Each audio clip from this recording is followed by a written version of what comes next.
Well, it's another beautiful day in paradise. And the old boy's working away now, so the plan is to get that wood cut up. Oh, and he's already got it over there.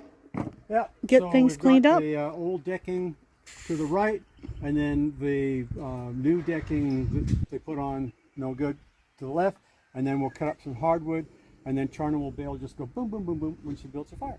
Sounds good.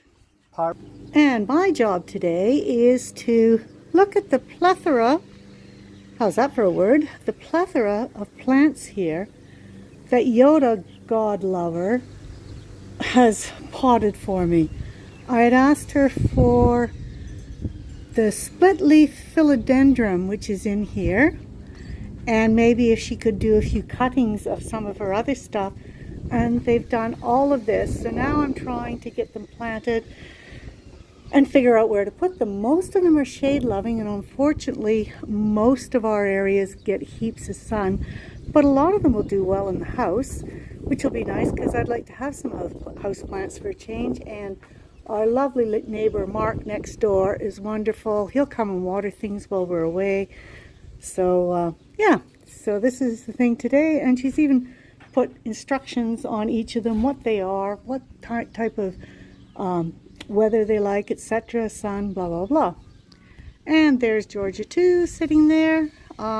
We can't get her down in the driveway yet because the carport's too narrow and too low, but eventually that will come down. There's Neil's wood pile that he got done today. Looks pretty good.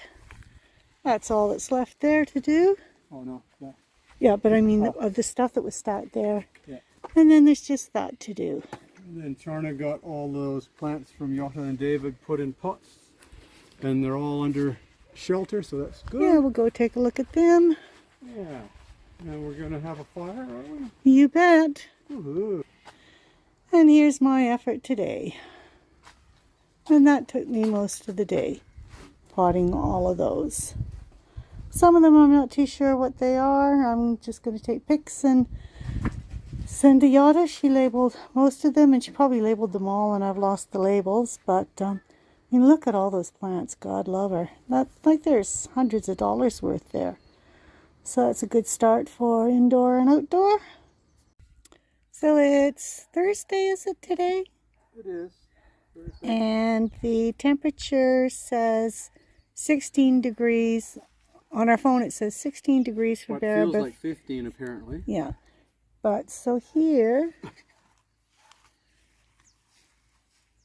is the thermometer.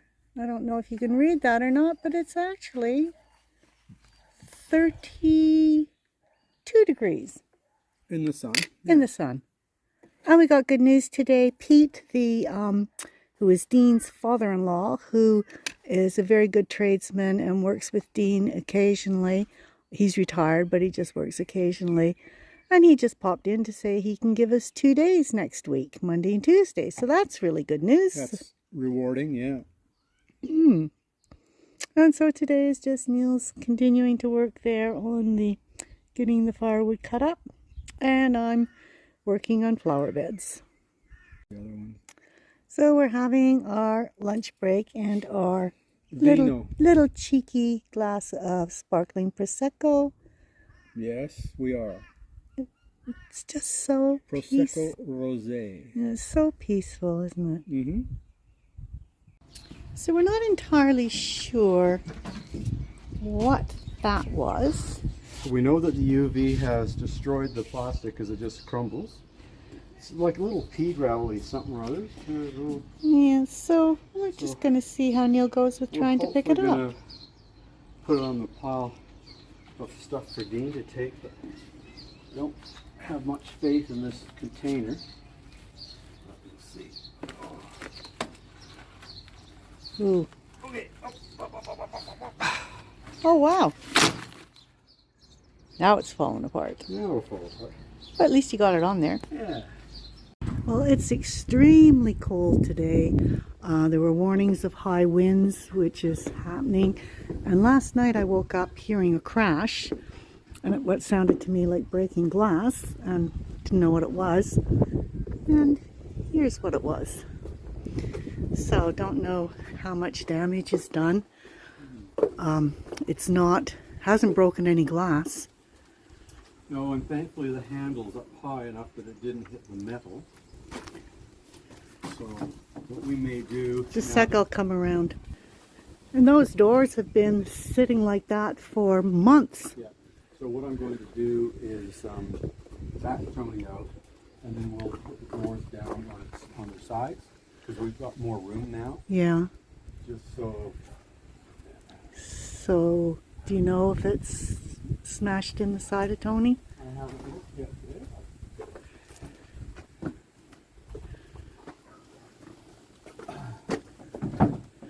I guess we'll tell more when you back Tony out. Not too bad. And the kookaburras are laughing at us. We don't think it's funny. Yeah. Ooh, fingers crossed, but it doesn't look like any damage. We'll see when he backs him out. But we've dodged a bullet if that's the case. Just a mark there that hopefully will polish out.